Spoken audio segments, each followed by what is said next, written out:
তাহলে সামলাতে শিখুন, গণনা করা বা সংগঠিত করা নয়।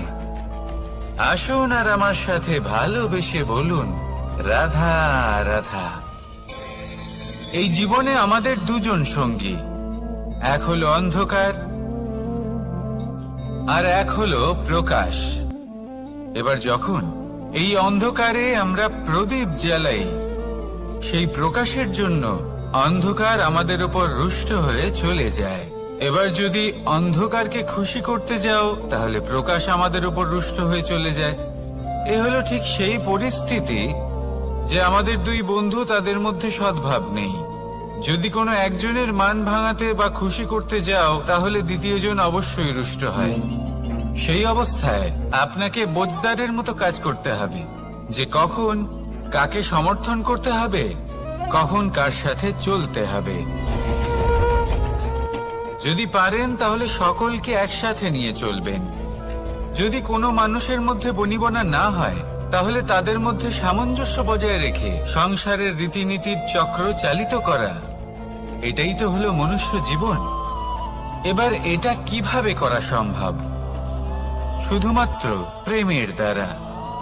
তাহলে এইভাবেই সবাইকে প্রেমের দ্বারা বেঁধে রাখুন আর আমার সাথে ভালোবেসে বলুন, রাধা রাধা।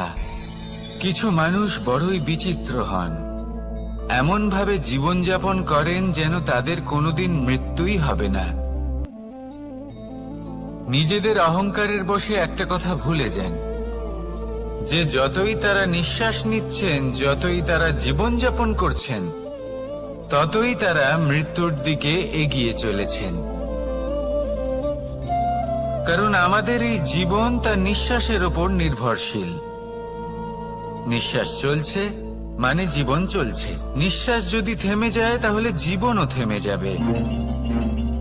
আমাদের জীবনের প্রদীপ যে কোনো মুহূর্তে নিভে যেতে পারে, আর কত সময় বাকি রয়েছে সেই বিষয়ে আমাদের কোনো ধারণাই নেই।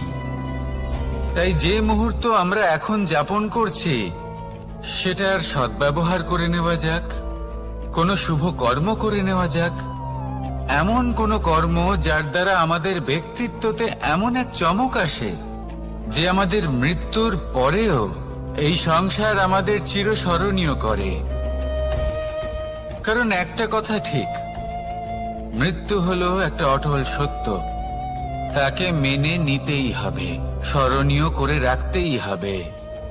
যে সময় আছে তার সদ্ব্যবহার করুন আর আমার সাথে ভালোবেসে বলুন, রাধা রাধা। এই সংসারের সব থেকে বড় সুখ কি?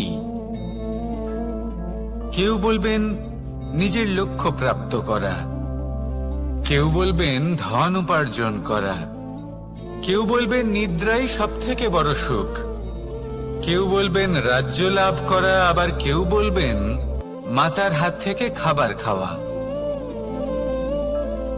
আদি ইত্যাদি। কিন্তু যদি সত্যি কথা বলি, এই সংসারের সব থেকে বড় সুখ হলো সেবা করা। কখনো কাউকে সেবা করে দেখুন। এই সেবা দ্বারা অন্য কোনো মানুষের আশীর্বাদ লাভ করাতেই সুখ রয়েছে।